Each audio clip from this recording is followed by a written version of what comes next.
whatever we're focusing on that's what we see more of.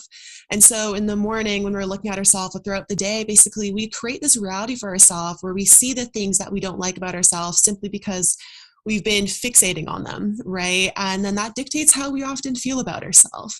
So for myself, I used to look in the mirror in the morning, and that would kind of determine how I would feel about myself that entire day. And it's exhausting. And because, the only constant in life is only constant in life is change.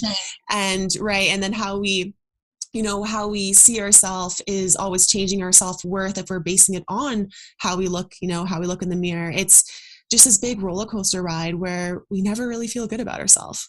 It really is a roller coaster ride. And I know when you initially contacted me, you talked about my podcast, which was The Relentless Critical Voice. Mm-hmm. And in my journey, I started keeping journals when I was really young because I didn't have anybody to talk to.